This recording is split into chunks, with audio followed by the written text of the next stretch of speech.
Hola, soy Rubén Ortiz y trabajo como un director espiritual. Básicamente me considero amigo de gente que andan en el camino. Aparte de eso, bueno, soy comunicador, soy un pastor cristiano, vengo de una tradición bautista, soy ante todo el esposo de Xiomara, el papá de Dani y de Natalia. Y nada, un ser humano tratando de ubicarme en medio de un mundo que anda bastante loco.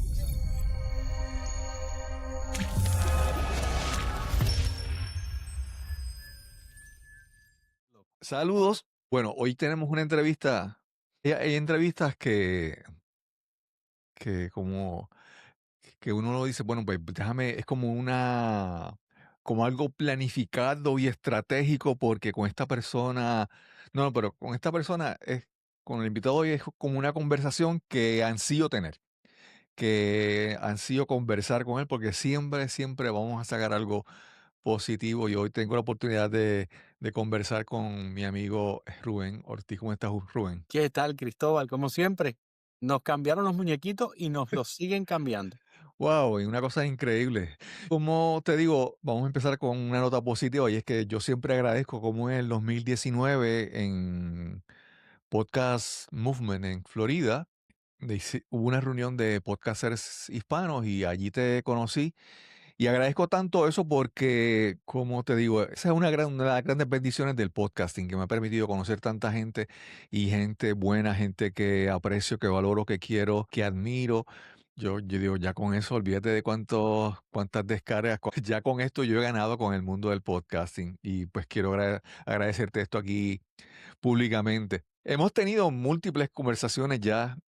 Habíamos planificado tal vez como que para Navidad o principio de año y las cosas que pasan y son tantas cosas que pasan, ¿verdad? Son tantas cosas que uno ve en las noticias constantemente, todos los días, y siempre hay algo como que nos sorprende. Sí, ¿verdad? No sé cómo. Y quiero hablar contigo hoy primero sobre tu labor. Tu labor está bien relacionada a parte del tema que cubren las noticias, que es la inmigración, que es ¿verdad? Todo lo que está ocurriendo. Obviamente, cuando hablamos de invasiones militares y violencia y todo eso, y tú como pastor, ¿verdad? Pues también quiero que aportes algo al respecto. Y nada, vamos a conversar sobre eso. Gracias. Yo siempre he honrado con tu amistad. Yo creo en las citas divinas. Yo creo en que en algún momento, llámele como usted le llame a la presencia de lo divino en su vida, hay unas resonancias que se dan en algún momento de las vidas nuestras y dos Claro. personas se encuentran, ¿no? Y simbran por dentro, ¿no? Vibran. Ujú. Y yo creo que Sí, eso sucedió con nosotros, fue natural. Estabas tú por allí con un grupo sentado, empezamos a presentarnos cada uno y como que después nos acercamos y dijimos, oye, ¿sabes que quiero conocerte? claro, Y de claro, paso, cualquiera que nos esté escuchando, si eso le sucede, hágale caso al corazón. O sea, conozca a claro, esa claro. persona, persevere en eso, porque ahí hay algo, ahí hay un algo Sí, que sí, podemos llamar, desde mi punto de vista, una cita divina, ¿verdad? La preparación de una mesa para que dos personas se acerquen en amistad, como pudieran llamarle de que también todos en realidad somos uno, en la humanidad todos somos claro, uno. En el fondo claro. todos estamos conectados. Y eso fue lo que aconteció con nosotros. A partir de ahí se han dado otras posibilidades. Me invitaste aquí una vez, he estado ya más de una vez. Esta es mi tercera vez, Ujú. ¿entendido? Sí, Soy un escucha del podcast, un seguidor de lo que haces y a la misma vez estuve en la presentación de tu libro que me dio una alegría, que también fue otra sí, preparación divina porque yo estaba de entrada o de salida en Puerto Rico y pude sí, llegar allí a la librería y gozarme, porque además escribí un pequeño párrafo acerca de lo que significaba ese libro y la oportunidad que tenemos a través de tu libro de descubrir todas esas cuevas, de entrar a todas esas sí, cuevas, sí, sí, donde podemos tener un tipo de conocimiento que no tendríamos en la intemperie, en otro lado, sí. y que fue magnífico. S tú mencionas, ¿verdad? Eso que esa intervención divina, por decirlo de una manera, como sean las cosas. Y yo creo que, ¿verdad? Tomando el tema del que hablamos hace un momento, vemos tantas noticias negativas y nos indignamos tanto y le dedicamos tiempo a enojarnos, a preocuparnos, a sentirnos mal por las cosas negativas. Y yo creo que algo bien importante es como que buscar abrirnos a que a esas cosas positivas lleguen y cuando lleguen, aunque sean pequeñas, disfrutarlas, compartirlas, reconocerlas en nuestras vidas y ver que que también hay bendiciones y hay cosas buenas. Yo mencionaste el lanzamiento del libro. Para mí, ese día fue un día bien, bien emotivo para mí porque hubo gente, mucha gente querida. Pero la gota que colmó la copa, por decirlo de una manera, fue que en un momento yo estaba pues en la presentación y tú entraste y entonces tú no vives en Puerto Rico y entraste a la librería justo en ese momento y en ese momento yo como que ya no pude más. Y se me Ajá. salieron las lágrimas, Ujú. porque es como te mencioné, agradecer esas bendiciones que recibimos, que tenemos que ser, que tenemos que apreciarlas y reconocerlas para sentir que nuestra vida no es solamente malas noticias o preocupaciones o deudas o problemas, sino hay muchas cosas buenas también que disfrutar. Y de hecho, Cristóbal, son más las cosas buenas. Lo que Exacto. nosotros somos muy malos haciendo las matemáticas de nuestra vida. Y Sí, es sí, una invitación a cada persona que nos está escuchando. ¿Qué tal si así haces la matemática de tu vida y empiezas a sí, agradecer por lo que ya tienes? claro, claro. Mm. A mí, algo que he decidido más recientemente, y es que, obviamente, ya tengo el micrófono, ya tengo todo. Y ya he tomado la costumbre a ciertas personas, ¿verdad? Cada vez que sean más, pero personas cercanas a mí, personas que admiro, que quiero mucho, siempre dejarle un mensaje de voz, pero, ¿sabes? Por ejemplo, con el micrófono bien puesto. No el vehículo, con el tráfico y la voz, no, no. Pensado, escogido las palabras y enviar siempre mensajes de agradecimiento, mensajes de apoyo. Y para mí es importante eso, o sea, mostrar el agradecimiento a las personas que están cercanas a uno. Mira, y esto suena un poquito trágico, pero en mi caso, ya uno tiene una edad que uno dice, bueno, estadísticamente ya la mitad pasó.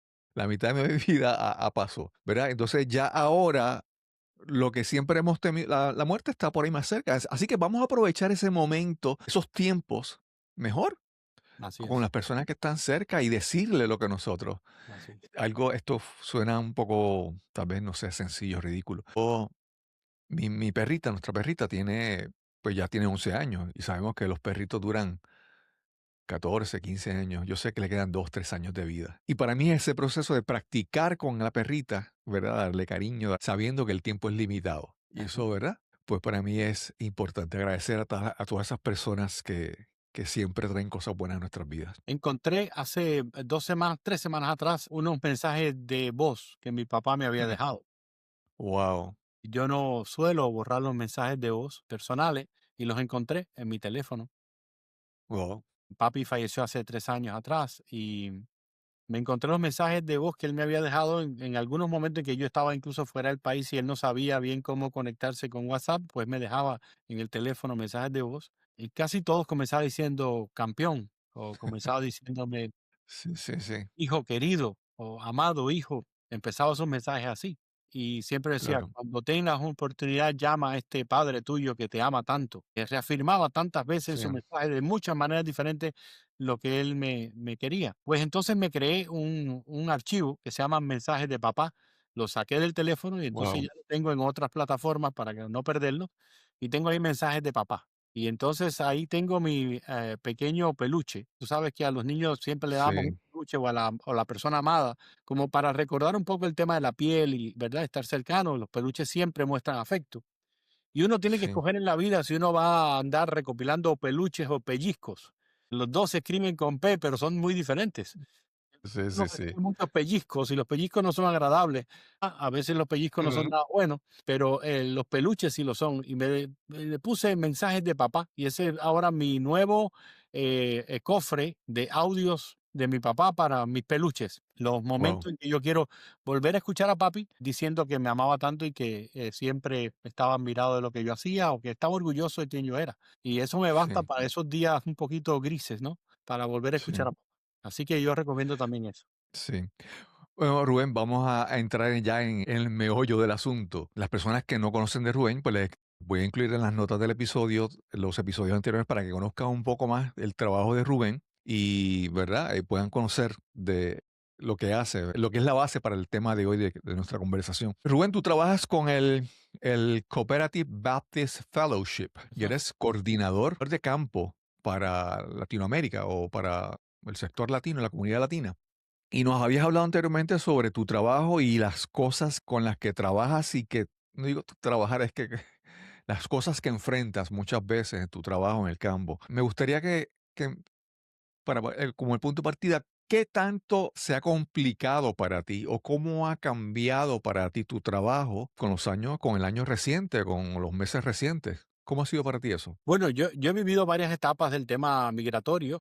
Ahí lo digo porque al ser coordinador de campo latino, básicamente trabajo con individuos, organizaciones e iglesias que tienen una sensibilidad hacia el mundo latino. Ya bien sea que haya una iglesia que sea latina dentro de una iglesia anglo o que haya alguna organización que decide desde la parte cristiana, religiosa, trabajar con migrantes latinos y se identifica también con la tradición bautista. Por eso es compañerismo bautista cooperativo.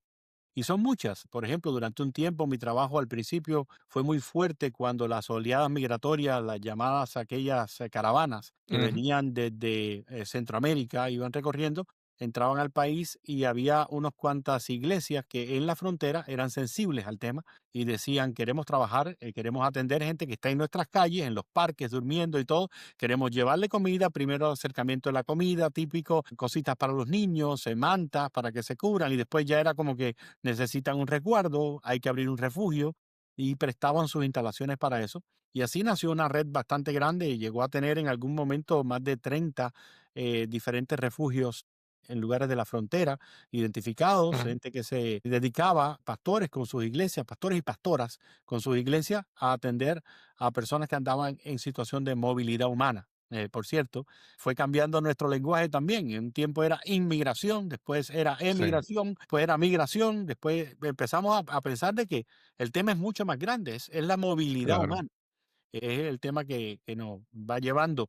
De hecho, América Latina siempre ha sido un poco más el, si se quiere, el primer receptor, el país que más recibía en aquel tiempo a través de la oleada venezolana, que por cierto Mm, está en las noticias muy fuertes en estos días, era Colombia. sí, Empezamos a notar que muchas de las iglesias allí abrieron sus puertas y tenían mucho que enseñarnos a nosotros, quienes desde la frontera con México, Estados Unidos, vivíamos algo muy diferente. Era cuando toda esa gente había atravesado todos esos países y estaban buscando el norte como un lugar final de residencia, producto de que podían tener una vida mucho más digna. Nosotros no preguntamos por las razones por las cuales lo hacían, porque había mucha gente fijándose solamente en qué razones, por qué lo hacían o por claro, qué lo hacían en ese momento o bajo qué signo ideológico traían. Nosotros como cristianos al fin lo que hicimos fue abrir la Biblia y buscar que en la Biblia había un montón de versículos que hablaban acerca de cuidar al migrante que está entre vosotros. Y nos dimos cuenta, y bueno, ya sabíamos por la teología, de que este no es un tema nuevo y que no debería ser un tema ajeno al ser humano, sino que durante muchos siglos, milenios, la humanidad ha vivido oleadas migratorias, que no sí, es otra cosa que la misma repercusión de lo que es la creación, porque hasta las aves migran, empezando por ahí. claro, Tenemos aves migratorias y todo el que trabaja el tema de la ecología sabe que eso se da y el tema de verdad de la vida animal lo conoce. Así que el ser humano también busca en su supervivencia cómo estar mejor y máxime el ser humano que está buscando dignidad, ¿verdad? Y sí, no solamente sí, sí, supervivencia, sino dignidad. Entonces ahí se dan los movimientos migratorios. O sea, al hacer todo un análisis y ir más profundo nos dimos cuenta, no podemos trabajar el tema superficialmente. No podemos solamente verlo como una cuestión de que se van de los países del tercer mundo para los del primer mundo, o se van porque simplemente quieren ser ricos. sí, Entonces, eso nos trajo también a evocar nuestra propia historia. Si ellos están migrando ahora, ¿qué pasó con mi familia? ¿Qué pasa con mi propia historia migratoria? Y cuando yo llego allí, ujú, yo me doy cuenta que esto es un tema mío, muy mío, porque yo soy cubano de origen. claro, En el 93 salió para Ecuador, vivió 7 años en Ecuador como un migrante, ¿verdad? También, y después en los Estados Unidos. Así que yo he sido migrante 2 veces. Pero nos dimos cuenta que el problema se problematizaba más cuando tú te das cuenta que el ser humano no solamente migra geográficamente, sino que migra de muchas otras maneras. Nos pasamos la claro, vida, es una migración continua, desde el vientre de nuestra madre hasta que salimos de nuestro hogar y llegamos a hacer lo que llegamos a hacer, y por ahí atraviesan profesiones. Así que el tema de movilidad, de cómo nos movemos, de la traslación del ser humano de una situación a otra, es muy grande y muy complejo. Y a menos que lo miremos desde todas esas aristas, no vamos a ser lo suficientemente sensibles como para poder enfrentarlo, ¿verdad? Porque ya no claro, es solo mi problema, es un problema de la humanidad. Y, sí. y ahí Rubén, de todo el tema. Y vimos primero esas caravanas ahora estamos viendo lo último que estamos viendo, como tú dices, cómo ha cambiado. Vimos ujú, gente migrando hacia acá, ahora vemos gente que es perseguida aquí y que es forzada a volver a sus países de origen y estamos hablando de los retornados. o las personas que están claro. retornadas que tienen otra complejidad y tienen otros desafíos humanos que vivir. Y queremos ser sensibles a eso también. Sí. Rubén, me llama la atención, obviamente, cuando conozco tu historia y cuando mencionas que la forma en tu trabajo, con lo que tú haces, también tú tienes el trasfondo tuyo y eso te puede facilitar, vamos a decirlo de esa manera, una empatía o una afinidad con el tema. Pero sabemos que Estados Unidos es una nación fundada por inmigrantes. Muchos inmigrantes que llegaron por religión, por persecución religiosa, llegaron buscando una libertad religiosa a Estados Unidos. E incluso en años recientes vemos muchos inmigrantes que llegan a Estados Unidos, pero entonces veo como de repente, yo le digo el síndrome de que la persona que entra a un lugar y cierra la puerta detrás de sí mismo, ¿verdad? Las personas que de repente entran y pasaron a Estados Unidos y de repente empiezan a criticar la inmigración. O ¿cómo podemos describir ese fenómeno donde las personas de repente Llegan llegan a un estado donde de repente se les hace difícil aceptar que pasaron por ese estado anterior, ¿verdad? Por ese estado de migrante. Sí, bueno, eso que dices es realmente muy clásico de lo que estamos viviendo ahora, porque como bien apuntas, este fue un país formado por eso. Y yo creo que apunta un poco a empezar a tratar ya uno de los males y los temas de nuestro tiempo que tiene que ver con la xenofobia, ¿no? Que ese prejuicio, ese miedo por gente de otro lugar, por gente que viene de otro lugar.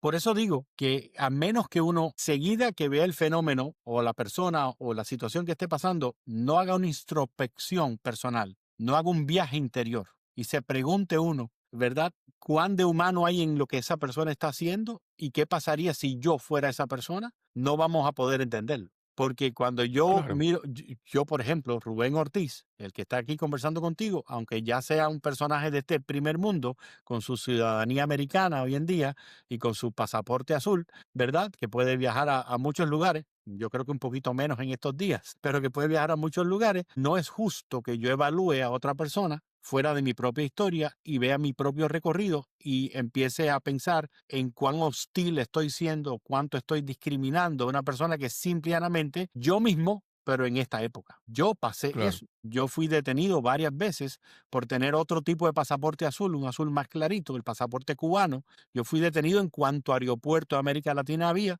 Dormí en más de una vez en varios aeropuertos de países que amo mucho, que no voy a mencionar, pero que me detuvieron noches completas sin poder salir de lo que ellos llamaban la pecera. Me tenían ahí entre cristales, Sí. custodiándome por el mero hecho de ser cubano. Y tenía esa, ¿verdad? Los cubanos no entran acá. Hoy en día yo veo que hay una fila al entrar a Europa, hay una fila y a los colombianos los separan en una fila aparte para hacerle un tipo de revisión diferente, porque hay un estigma detrás de eso y es la carga Wow. del tema del narcotráfico con ellos. Y veo un estigma de cómo se tratan a los africanos solamente por el color de su piel en ciertos lugares. Entonces, no hay forma de que yo entienda el tema migratorio si no hago mi propio viaje personal. Y si no lo tengo tan cercano como lo tengo yo en mi propia historia, pues puedo preguntar a mi papá, puedo preguntar a mi abuela, pero todos en Claro. algún momento vamos a saber que en nuestra familia hubo alguien que no era de aquí, de donde estamos ahora. ¿Te acuerdas la canción de Drexler? Yo no soy de aquí, Mm. pero tú Sí, tampoco, dice Drexler. Y él sí. lo expresa muy bien en esa canción y habla acerca de que el tema migratorio ha estado presente siempre. Así que la homofobia, perdón, la xenofobia, que la homofobia es otro de los males de nuestros tiempos, Mm. pero bueno, la xenofobia es ese miedo al extraño, miedo al extranjero. Fue lo primero que Claro. siempre intentamos trabajar, que tiene que ver con un tema de identidad, identidad como ser humano. Y es que al final nosotros necesitamos descubrir que nosotros somos más que una nacionalidad, somos más que un pasaporte, tú y yo somos más que un número de seguro social, tú y yo Ujú. somos más que una bandera, nosotros somos seres humanos y hasta Sí, que no ampliemos nuestra conciencia, una conciencia más universal, más humana y más universal, no tendremos no solamente eso, tampoco tendremos el cuidado de la creación, ¿verdad? También maltrataremos el planeta, porque hasta que no veamos a esa mascota que tenemos como parte de un regalo de todo el ambiente que ha sido creado para nuestra satisfacción, nuestro placer y nuestro cuidado, hasta que no lleguemos a ese punto, no vamos a avanzar como humanidad. Y nos está sí. pasando hoy mismo. Alguna de la gente más discriminatoria en estos días tienen esposas que no nacieron en su propio país, que ahora dicen defender, en, claro, familiares que aplicaron por visas recientemente y llegaron recientemente a este país. Lo único que no están haciendo es mirando a su alrededor, están actuando egoístamente y están pensando solamente en intereses políticos que son muy primarios, y son muy primario y primate, viene muy cercano, ¿no? Son claro, muy, claro. muy, muy animales y muy, muy poco humanos. Sí, sí, sí. Y no estamos hablando del presidente que su esposa migrante, ¿verdad? Y el vicepresidente también. Es como que, mira, yo te quiero decir que uno cuando es niño, uno va creciendo y aprendiendo y buscando conocer el mundo y uno va utilizando unos conceptos para entender el mundo desde el punto de vista de un niño, de la madurez. ¿Verdad? Entonces uno veía películas y uno veía a los pillos y los policías. O si uno era más viejo, esto no es politically correcta ahora, pero antes uno veía películas de vaqueros e indios, ¿verdad? Y siempre eran un bando o el otro. Entonces, empezamos a entender que el mundo, empezamos a separar el mundo de esa manera para poder entenderlo, al punto que después llegamos adultos y seguimos en deporte a un equipo y los otros son los adversarios. Y yo creo que aunque por un tiempo esa forma de pensar nos ayuda a crecer y aprender sobre el mundo, en algún momento tenemos que soltar esa forma de pensar. Mm, Me recuerdo una canción o varias canciones que dicen us and them, ¿verdad? Nosotros y ellos. Entonces en algún momento tenemos que como que entonces también las etiquetas, siempre se habla de izquierda, progresista, y de repente todo eso, la gente quiere que alguien sea, no sé, como que le pongo esta etiqueta y es encasillado ahí, y el mundo es más complicado, mucho más amplio que eso, ¿verdad? Por ejemplo, yo puedo estar en contra del aborto, reconocer que el aborto no es algo bueno, pero también reconocer que una mujer debe tener el derecho de decidir ella, no yo por ella, mm, ¿verdad? mm, Entonces, no son cosas que en inglés dirían mutually exclusive, cosas que se exactamente. excluyen mutuamente. No, no, hay cosas, hay muchas tonalidades de gris, hay muchos puntos intermedios entonces, Acabas de mencionar el pensamiento binario, ¿verdad? sí, El sí, pensamiento sí, sí, binario sí, nos está matando como humanidad, ¿verdad?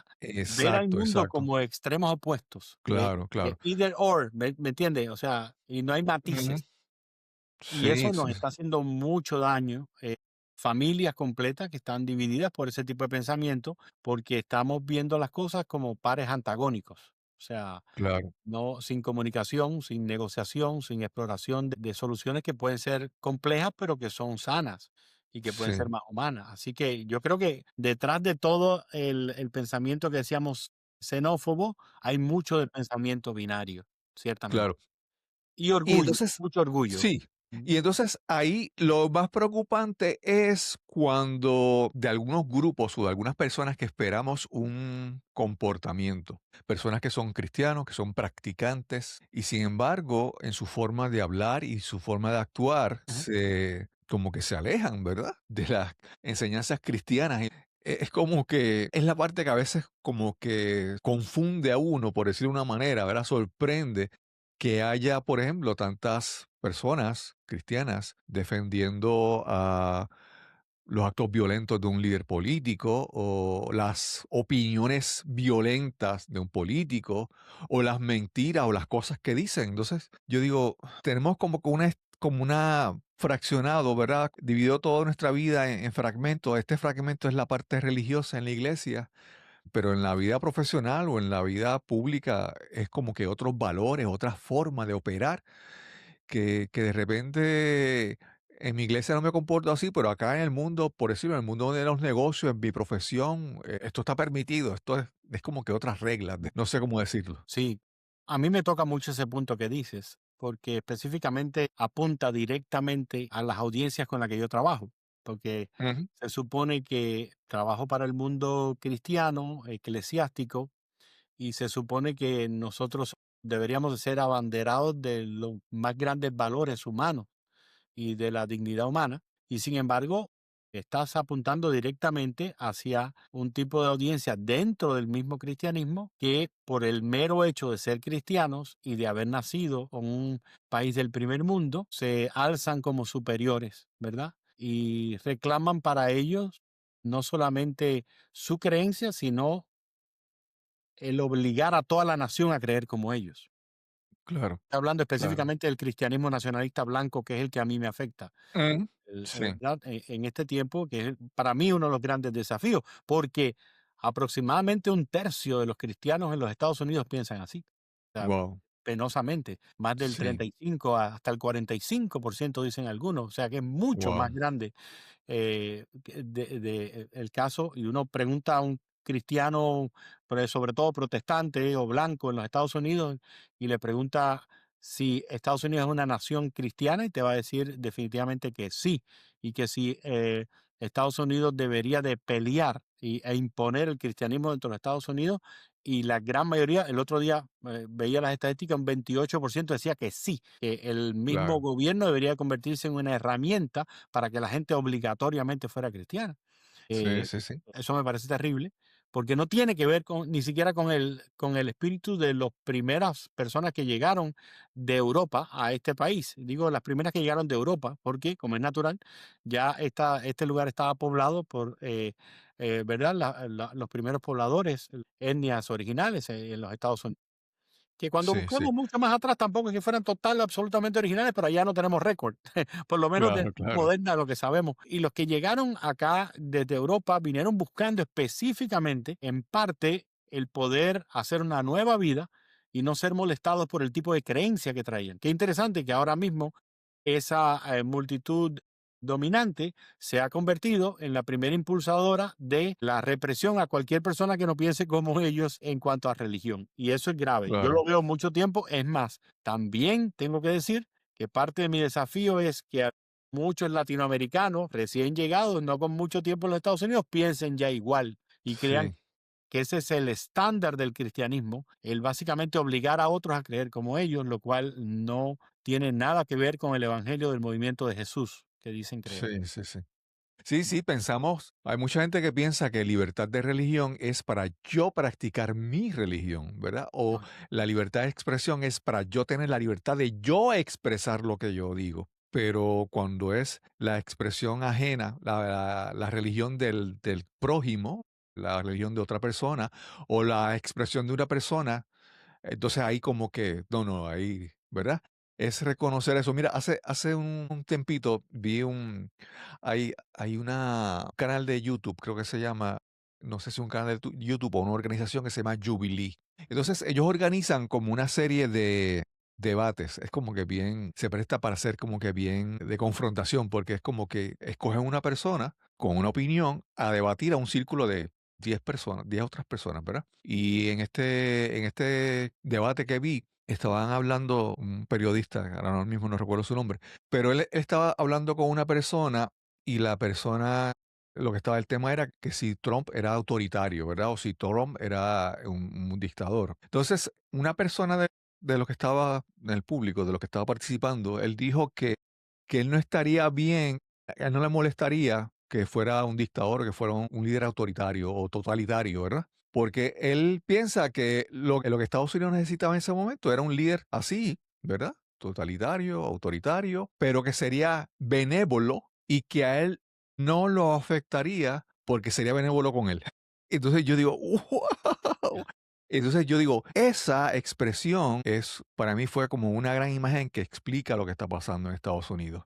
Muchas personas que piensan, esto es así y a mí yo voy a estar bien así, Ujú. pero no ven las implicaciones de eso. Si estuvieran al otro lado de la moneda, en la otra silla, al otro lado de la mesa, ¿verdad?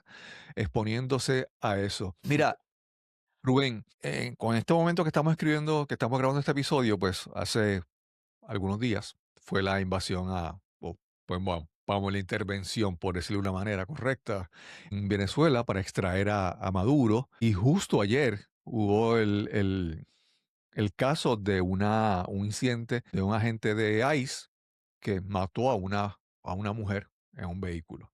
Sin entrar en detalle, ¿verdad? En todo eso. Cada vez están pasando más cosas. Y yo quisiera no concentrarme en observar lo negativo y mencionarlo, sino buscar como que alternativas. Por ejemplo, yo me gustaría que tú me hablaras sobre qué, qué podemos hacer para, para manejar todo esto, ¿verdad? Que está ocurriendo a nuestro alrededor, pero queremos mantener nuestra sanidad y buscar no empeorar la situación con nuestras palabras, con nuestros comentarios, con nuestras opiniones, con lo que compartimos en las redes sociales, cómo uno puede tratar de buscar en estos momentos, por decir turbios o confusos, uno quedarse en un punto primero y como que respirar antes de tomar posiciones o de dar opiniones. Sí es. Bueno, yo creo que la máxima, lo repito mucho, en parte por mi trabajo como director espiritual, la máxima de conócete a ti mismo Ajá. sigue siendo sumamente importante para un momento como este. Conoce tu cableado, yo digo tu cableado espiritual sobre todo, ¿no? Necesitamos en un tiempo como este afirmarnos en quiénes somos, nos hagamos esa gran pregunta, ¿no? Que conectemos un poquito esa distancia, la distancia más larga que hay para el ser humano, que es corazón con cerebro. Claro. La distancia más larga para recorrer es cortita, pero es muy difícil de recorrer. ¿Quién soy yo intelectualmente? ¿Quién soy yo emocionalmente? Para un momento como este es necesario hacer una mini biografía de mi vida. Yo le llamo biografía espiritual y la trabajo con mucha gente para buscar de dónde vienen mis valores y analizar por qué yo pienso como pienso, por ejemplo. ¿Por qué estoy defendiendo lo que estoy defendiendo? ¿Qué me hace esto cercano o no a otro ser humano cerca de mí? Conocer el cableado interior es sumamente importante. Va a parecer que mucha gente está diciendo ahora, necesitamos tener más información. No necesitamos más información.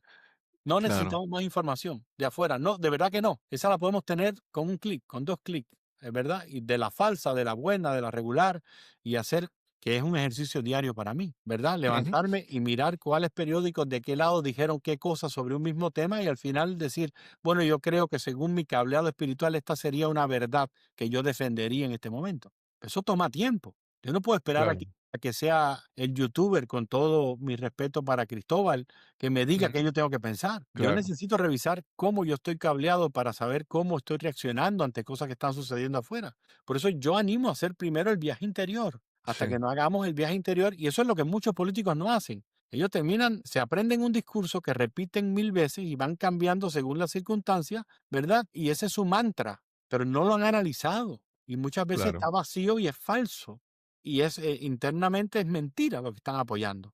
Pero yo estoy seguro que en el más interno fuero de cada persona existen verdades divinas por descubrir.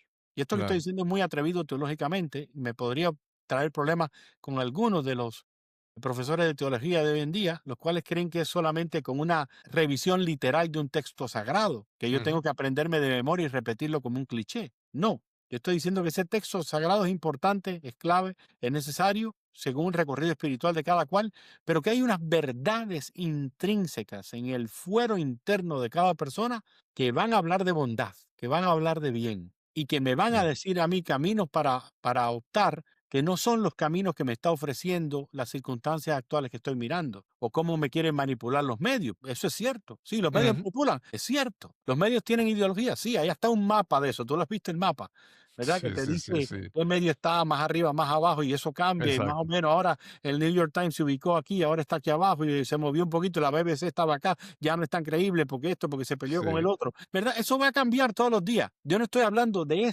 yo no estoy hablando de ese cableado, estoy hablando de tu cableado espiritual interno. ¿Dónde están tus Sí. valores fundamentales como ser humano? ¿Qué tú crees sobre la verdad? ¿Cuán dispuesto estás a defender una verdad que es tuya? ¿Cuán dispuesto estás al amor, verdad? O al perdón. Ujú. ¿Cuán dispuesto estás a las segundas oportunidades, verdad? ¿Cuánto chance quieres Ujú. darle a tu vecino que sigue comportándose como un troglodita contigo y que lo quisieras matar, pero en tu fuero interno tú sabes que matar no está bien? Vamos ahí, vamos ahí, vamos a buscar ahí. En tu fuero interno tú sabes que debes amar, que debes perdonar, que debes reconciliarte, que debe haber algo bueno, puro, amable, en lo cual pensar, en lo cual quedarse. Y estas no son verdades, estoy diciendo palabras mayores, estas no son verdades solamente del cristianismo.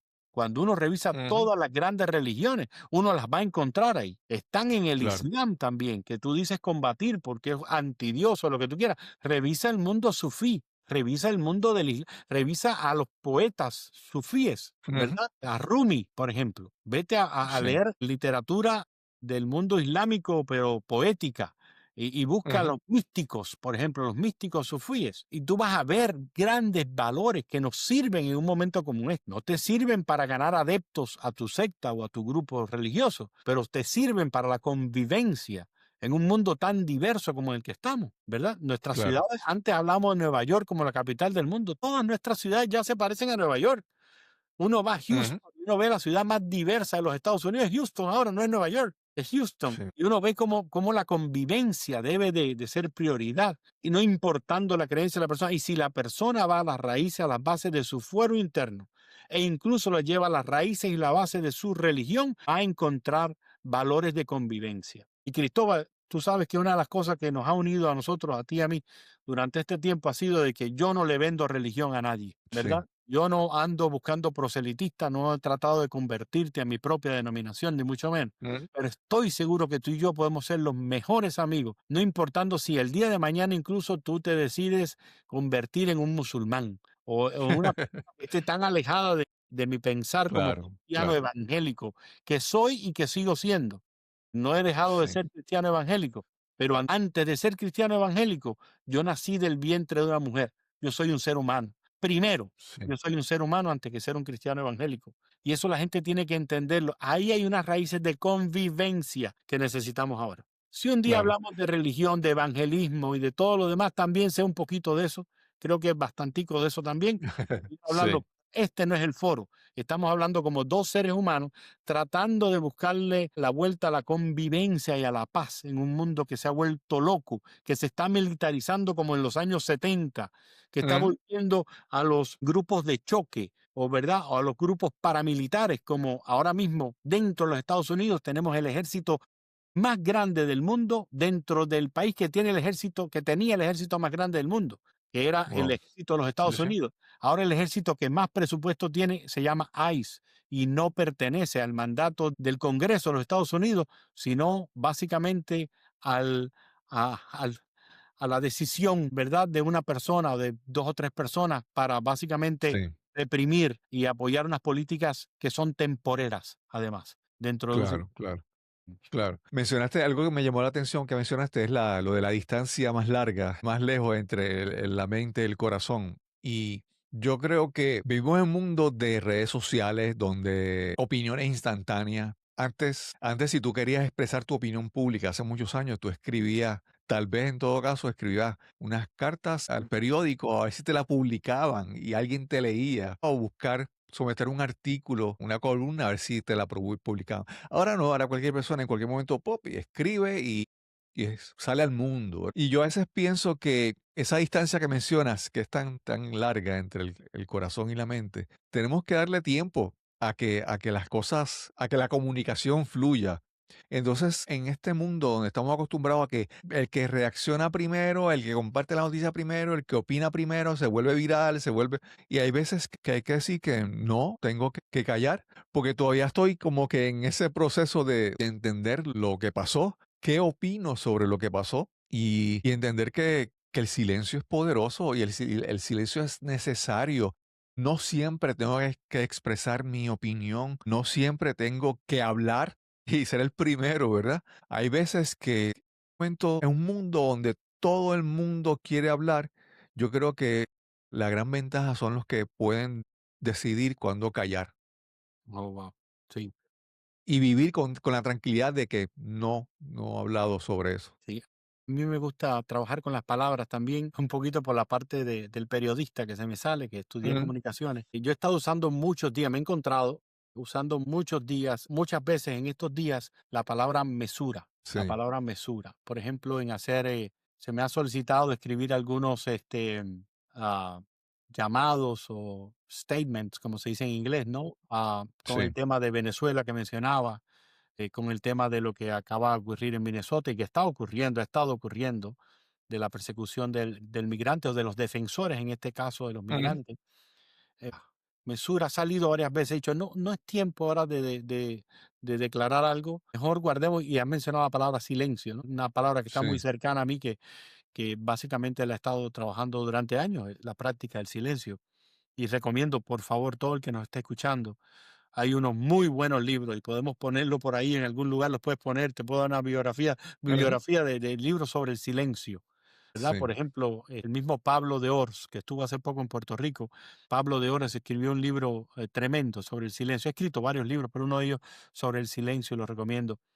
Miento, una persona comedida, Ujú. comedida. O sea, medida en base a al co. El co siempre es común. ¿Qué es lo común? Ujú. ¿Cómo puedo traer una medida que es común a todos? Moderación, ¿verdad? Por ahí viene sensatez, por ahí viene madurez, por ahí viene prudencia. Mira cuántas palabras preciosas que podríamos trabajar que Sí, necesitamos para este tiempo. Algunos dirían, en el lenguaje más religioso diríamos templanza, una palabra para aquellos que me escuchan de mi tradición evangélica. claro, La palabra templanza, por favor. La Biblia habla tantas veces de mantener la templanza, ¿verdad? O ponderación. ¿Cuántas palabras? Las claro. necesitamos ahora. Y todas están relacionadas con mi aptitud primaria a escuchar antes que hablar.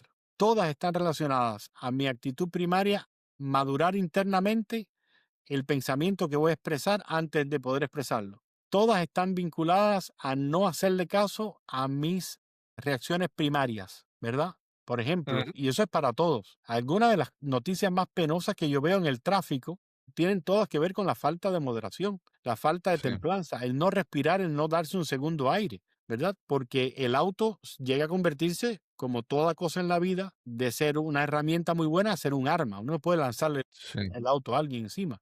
Entonces, claro, lo mismo sucede con el uso de las armas, ¿verdad? Las cuales le sirven a mucha gente para protegerse en lugares inhóspitos o me puede servir para matar a un ser humano indiscriminadamente. Todas ellas relacionadas con el darnos un segundo aire, el poder repensar las cosas, el hacer silencio, el no tener que responder a todo, como en las redes sociales. Esa aptitud de que tenemos de contestar al segundo con el pensamiento primario sin haber hecho el recorrido de corazón a la cabeza. Yo diría esto, se lo diría a ujú, mi hijo, se lo diría a mi hija, se lo diría a mi esposa, a alguien que amo, ¿verdad? Entonces, ahí hay unas herramientas que necesitamos volver y tiene mucho que ver con la práctica del silencio, de la meditación, ¿verdad? Que hay sí, tantas herramientas para eso hoy en día y estoy recomendando cualquiera de las meditaciones que la gente tenga según su propia tradición religiosa, pero úsela. No diga que la usa solamente por snob, porque ahora todo el mundo practica meditación por snob, pero claro, no, claro, de verdad, nos va a sí, ayudar a tener ese segundo aire que necesitamos ahora para no responder al mal con el mismo mal, sino al mal con un bien, o por lo menos con un respeto y un silencio. sí. Hay líderes políticos que la gente los sigue o los alaba porque son los que dicen lo que piensan, por decirlo así manera. Dicen, no, él dice lo que es, él lo dice sin pensarlo mucho, sin filtro. Y de repente eso se vuelve como una virtud o una gran cualidad. Y mira, yo he conocido personas que admiro mucho y que tengo un gran aprecio, pero que en algunas cosas nuestras opiniones no son iguales. O, por ejemplo, personas que yo admiro que votaron por el presidente Trump, por dar un ejemplo. Y en mis interacciones con esas personas, yo tengo que ponerme en mi mente, decir, ¿qué es lo más valioso? ¿Qué es lo más importante para mí? Conservar esta relación, conservar esta amistad que me beneficia en otros aspectos o querer siempre estar en lo correcto, o Mm, querer señalarle en lo que estamos en desacuerdo. Yo digo, mira, en algún momento uno tiene que decir, mira, yo ese tema tal vez lo callo porque yo sé que esta persona en algún momento tal vez recapacitará o verá la situación desde otra perspectiva y entenderá algunas cosas, pero eso no me corresponde a mí yo querer cambiar a esa persona. Entonces, el silencio para mí puede ser una fortaleza, una señal de fortaleza que a veces las personas piensan que no, no, que es todo lo contrario, el que se calla es porque tiene miedo.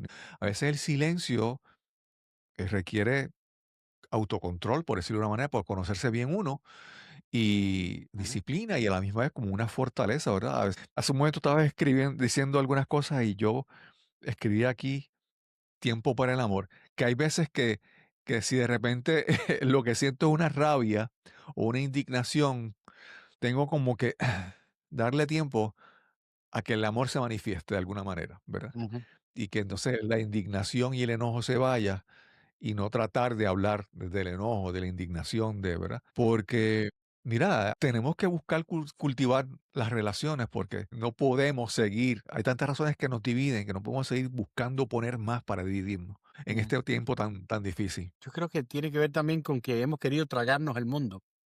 Y cuando hablamos de Claro. silencio y hablamos de mesura, necesitamos hablar de disciplinas que son disciplinas en lo que la espiritualidad de los padres del desierto, la espiritualidad cristiana contemplativa, nos hablaba disciplinas de abstención, de Ujú, abstenernos. Y abstenernos es una palabra buenísima también. Por ejemplo, en estos días yo lo he usado mucho. En algunos de los comentarios que hay, he llegado a decir, incluso me piden consejos sobre algo y yo digo, en este momento yo no me abstengo de dar un consejo sobre esto porque no tengo todas las herramientas para decir. Eso está bien claro. decirlo. No tenemos que saber de todo.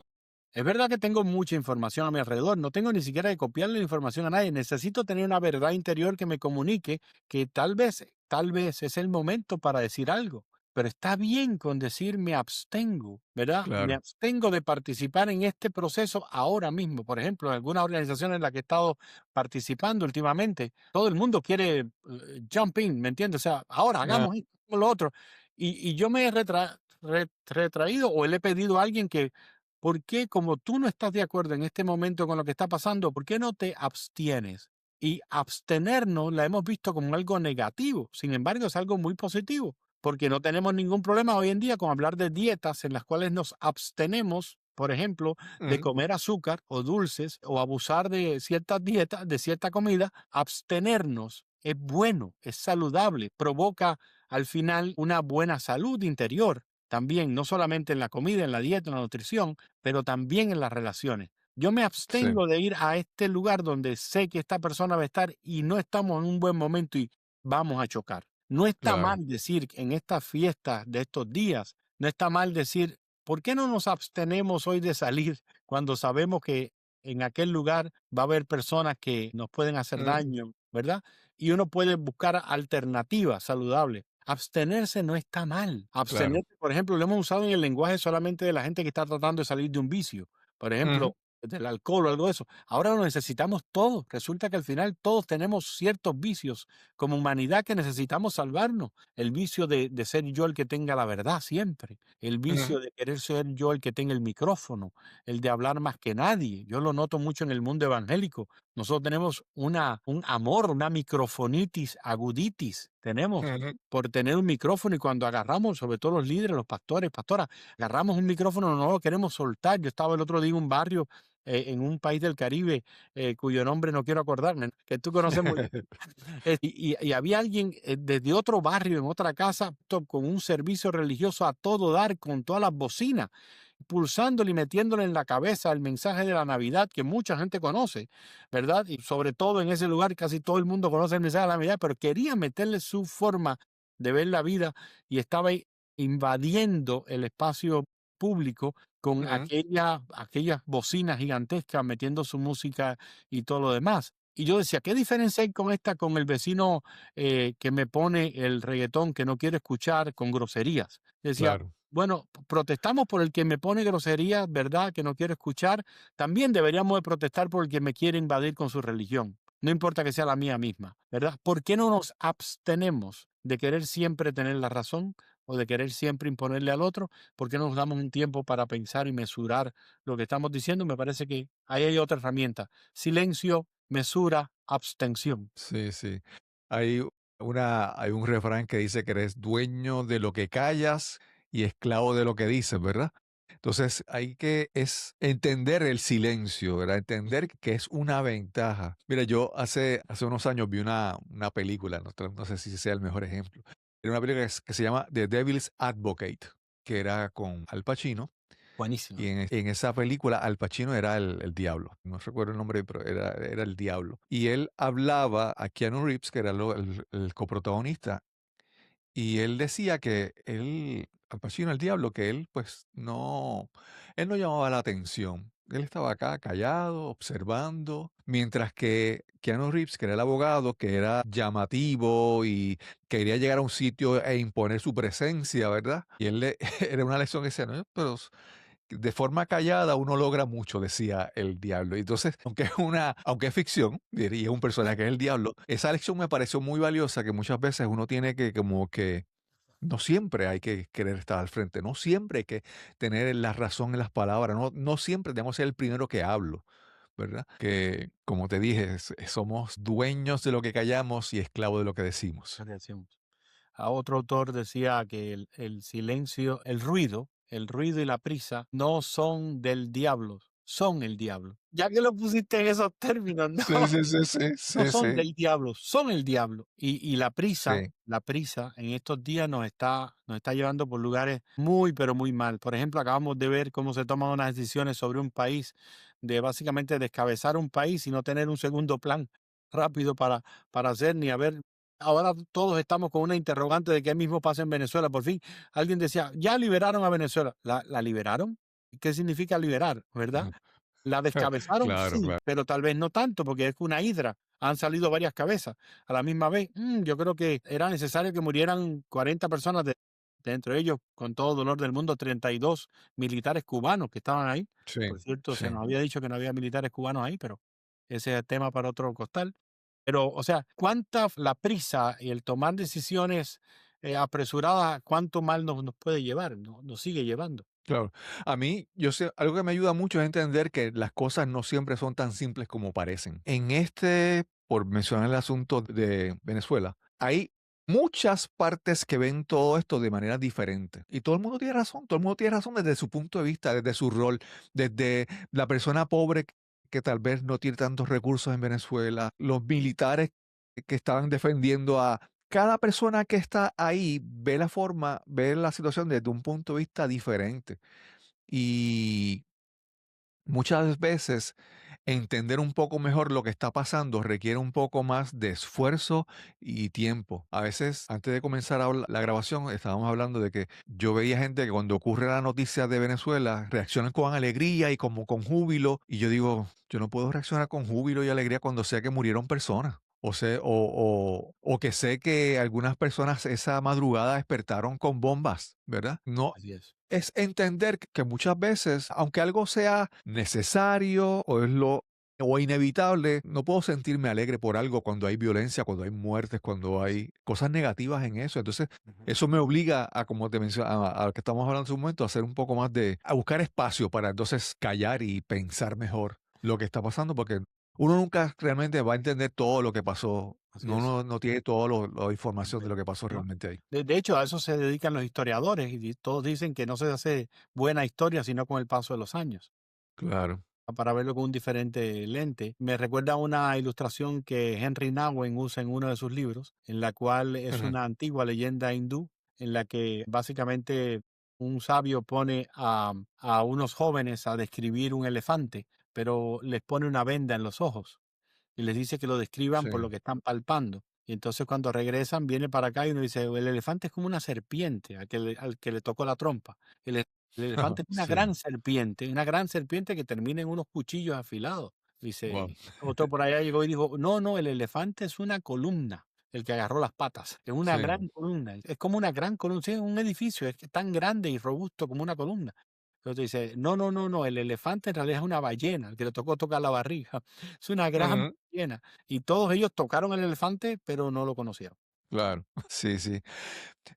Rubén, me gustaría que después me compartas, mencionaste que tienes una lista de libros que serían buenos. Me gustaría que me los compartieras para incluirlo en las notas sobre el silencio y tus autores favoritos. Y me gustaría entonces que hablaras un poco más dónde las personas, en tu aspecto personal, cómo te pueden conseguir en las redes o en tu página. O si las personas que quieran conocer un poco más sobre tu trabajo con la Hermandad Cooperativa Bautista, si lo dije bien en español. Compañerismo bautista cooperativo. Compañerismo, exacto. ¿Cómo pueden entonces contactarte o conocer más sobre ti? Sí. Bueno, yo creo que las redes son muy buenas para eso hoy en día. Si ponen mi nombre, por ahí va a aparecer en las redes sociales. No suelo hacer mucha publicidad básicamente de lo que hago, aunque por ahí te voy a pasar también un enlace para el tema de la dirección espiritual. Una de las flexibilidades que tengo en mi trabajo también es poder guiar a la gente a su propio descubrimiento espiritual, a que puedan encontrar dónde están ahora, cómo se ven a sí mismos y dónde encuentran, dónde hay algo de Dios. o dónde hay algo de lo divino en sus vidas. Eso me parece interesante. Sí. Me parece que es importante que cada persona pudiera, si se quiere, estar atento a la presencia de lo divino en su vida y evocarlo, evocarlo. Sí. Porque si hay algo de divino en mí y yo lo evoco, pues entonces voy a ser un poco mejor ser humano. No tiene solamente que ver esto con lo corporativo de la religión, Ujú. ¿verdad? Ni siquiera con lo comunitario, lo cual todo eso está muy bien, sino personalmente, ¿cuál es el arte y la práctica de escucharme a mí mismo para ver la presencia de Dios en mí y en otros? Así que en ese sentido, sí, te paso por ahí los datos de rubenortiz.notion.site o algo así, Sí. que es donde tengo la página y la gente pudiera leer un poquito más de eso y ver algunas de las ideas. Y también en las redes sociales, Instagram y Facebook, muy dispuesto. Sobre todo, yo te he dicho, Cristóbal, para mí, la empresa personal mía, yo quiero tener 1 millón de amigos. Estoy buscando un Como millón. la canción. Exactamente. Ya creo que lo dije más de una vez aquí. Pero estoy buscando 1 millón de amigos porque ya mismo llego a los 65 años. Cuando llegue a los 65 años, mi regalo de ese día es que le voy a pedir $1 a cada uno de mis amigos. 65 en la edad de retiro y todo el Sí, mundo sí, sueña sí. con que con retirarse como Claro, claro, millonario. millonario. Y yo sé que tú no me vas a negar $1, ¿sí o no? Ah, no, claro que no. Tú no me negarías $1. Es más, ninguno de mis amigos, incluso de los que viven en América Latina y tienen otro tipo de salarios que otras partes, no me negarían el equivalente a $1. Me lo Sí. regalarían. Y ese día me voy a retirar contento con mi millón de amigos. Sí, no, y que te envíen el dinero, no te envíen un pollo, una gallina o una vianda. Imagínate si me tengo que poner a vender todo eso, ¿cómo, cómo termino yo? Bueno, Sí, no es una visión tan materialista, tiene que ver con claro, que yo ando por el mundo haciendo amigos. claro. Y de hecho, algunas de las cosas, el año pasado, por ejemplo, me sentí sumamente frustrado porque pensé que había gente que era mi amigo y no lo eran, por ejemplo. Pero a la misma vez, cuando sopesé, me di cuenta la cantidad de amigos que yo tenía fueron más que los que no lo son. Y estoy Sí. feliz por eso, estoy feliz. Me te quiero aquí resaltar 2 cosas que me gustaron mucho de esta conversación. Fue cuando mencionaste que uno debe conocer su cableado espiritual. Eso me pareció una imagen muy importante, muy y algo que también me gustó es cuando uno busca cuál es mi biografía espiritual. Y yo ahora pienso que muchas veces esa biografía espiritual, las biografías más a veces las autobiografías no son tan fieles porque el autor siempre lo cuenta como quiere, pero cuando alguien aporta desde afuera a cómo ve mi biografía espiritual, que busquemos a que esa biografía espiritual la podamos definir no tan solamente con lo que pensamos que somos, sino cómo nos ven los demás. Entonces, si nos esforzamos en cómo nos ven los demás para escribir esa biografía, pues yo creo que va a ser mejor. Yo siempre lo pido que lo hagan y hay algunos ejercicios para eso que les animo a que lo busquen. Hay mucha información en el internet, pero anímese a buscar, por ejemplo, desde que usted nació y un poquito más atrás, qué gente ya estaba influenciando hasta que usted llegara. Además, si algo nos dispara la biografía espiritual o la autobiografía espiritual, es que nos dispara el agradecimiento. Porque uno dice, Sí. wow, cómo este escenario se estuvo preparando. ¿Has visto cuando hacen los grandes conciertos?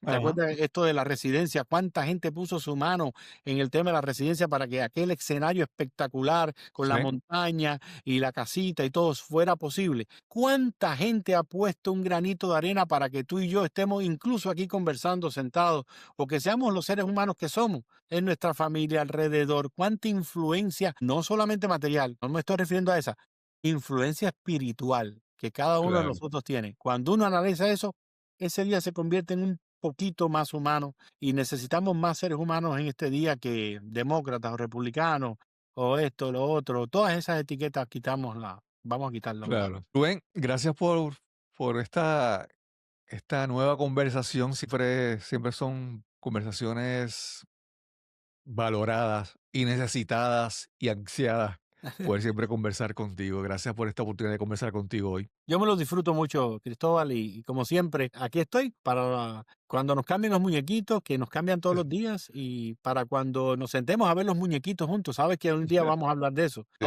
Todos los días en Cuba a las 5 de la tarde, un niño llamado Rubén se sentaba a ver los muñequitos con sus amigos del barrio. Y eso también me sí. cambió la vida, porque un día también me cambiaron los muñequitos. Oye, déjame hacerte una pregunta. Ya terminamos con la conversación formal. Ahora, cuando mencionas ver los muñequitos, ¿recuerdas alguno de esos muñequitos que veías cuando niño? Los tengo todos en el imaginario y en presencia y todo. Es más, los busco a veces por YouTube. Y es más, acabo de comparar el peinado de mi suegra el otro día con uno de Ajá. los muñequitos más famosos que teníamos en Cuba, que era que todo ese periodo de los muñequitos de las 5 de la tarde acababan a las 8 de la noche cuando era la calabacita, el último Okey. muñequito con el cual todos los niños cubanos nos íbamos, se suponía que teníamos que irnos a dormir, que decía, ya la noche se está haciendo vieja y allí en el patio duerme una flor, los juguetes están muy cansados, entran en su caja y dicen adiós. Y así va narrando, de verdad, en que cada uno